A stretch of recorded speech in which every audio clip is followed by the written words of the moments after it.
Hello everyone, my name is Amanda Kelm, and I had the opportunity to learn more about the genetic disorder called Beta-Ketothiolase Deficiency.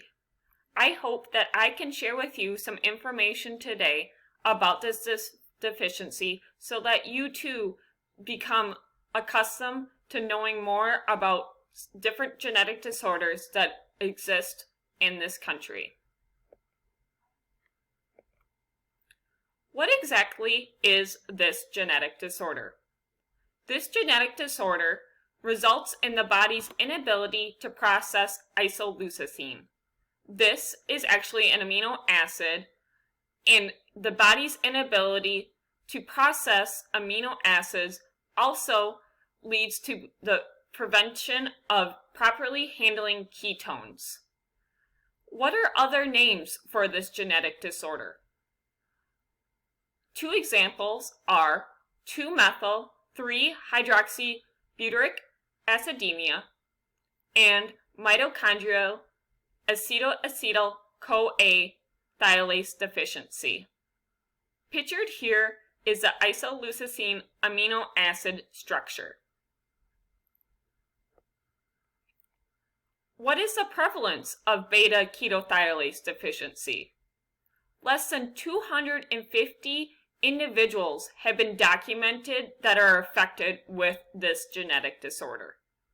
Prevalence rates are less than 1 in 1 million newborns.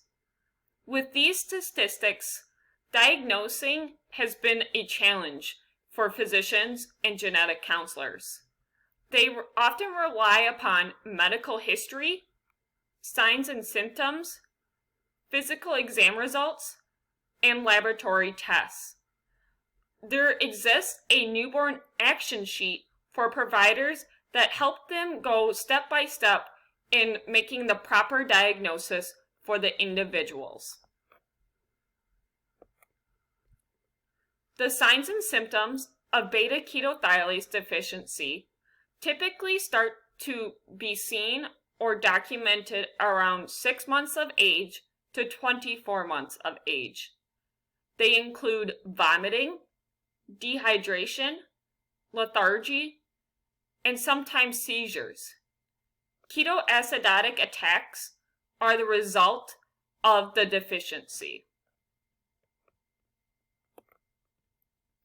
The treatment options. For acute episodes, IV fluids are often given alongside glucose, electrolytes, and bicarbonate. For long-term treatment, physicians and genetic counselors help individuals establish frequent eating plans, a diet and reduced protein, avoiding high-fat foods, and carnitine supplements. What is the molecular cause of this genetic disorder? Beta-ketothiolase deficiency is the result of a mutation to the acetyl-CoA acetyltransferase 1 gene, or simply known as the ACAT1 gene. The mutation to this gene results in diminished or inhibited action of the ACAT1 enzyme. This enzyme is responsible for breaking down isoleucine and ketones. When these two molecules are not broken down, a toxic buildup can occur of them, specifically within the bloodstream. As a result of the toxic buildup, ketoacidosis can occur.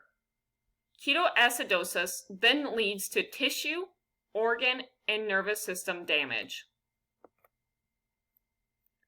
Where is the ACAT1 gene located? It is located on chromosome 11. For its cytogenic location, it is located on long arm Q at position 22.3. You can also see listed on the slide where it inhibits or is established for its molecular location for the base pairs. The mode of inheritance of beta-ketothiolase deficiency is autosomal recessive. In the next slide, I'm going to show you what happens when two parents are carriers of the disorder through a Punnett square. As carriers, this means that they do not demonstrate the disorder, but have the recessive allele that they can pass on to their offspring. Here's the Punnett square. As you can see, both parents are heterozygous for the condition. As a result, when two parents create offspring, 25% chance, or 1 out of 4, is the rate for which an offspring could potentially carry, or not carry, but have the deficiency.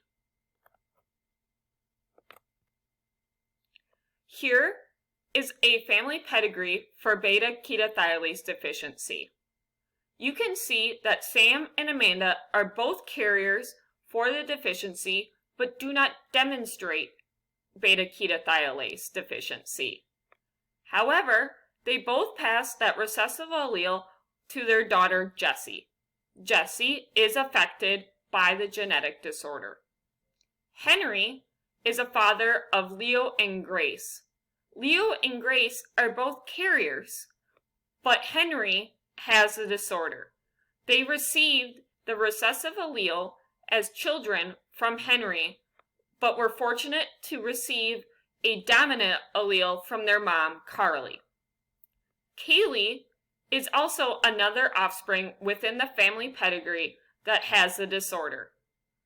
Gus also has the disorder, as he received recessive alleles from both of his parents, Brennan and Sammy, who are heterozygous or carriers for the deficiency.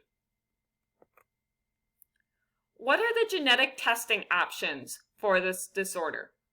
Currently, 79 clinical genetic testing options are available. The most common is through newborn screening. This newborn screening is offered in all states in this country. Newborn screening is often done by a prick to the newborn's heel. A blood spot is put onto a specific card where it is allowed to dry, and then it is sent off to a lab for testing. When signs and symptoms develop in individuals, or when newborn screening results come back, confirmatory testing is mandatory. Examples of tests that can confirm this deficiency include urine organic acids, acetylcarnitine analysis, and serum biotinidase analysis. I hope you were able to learn a little bit more about beta-ketothiolase deficiency. I enjoyed my opportunity learning about the disorder, and I hope that many other people within this country can become educated on it as well. Thank you for your time.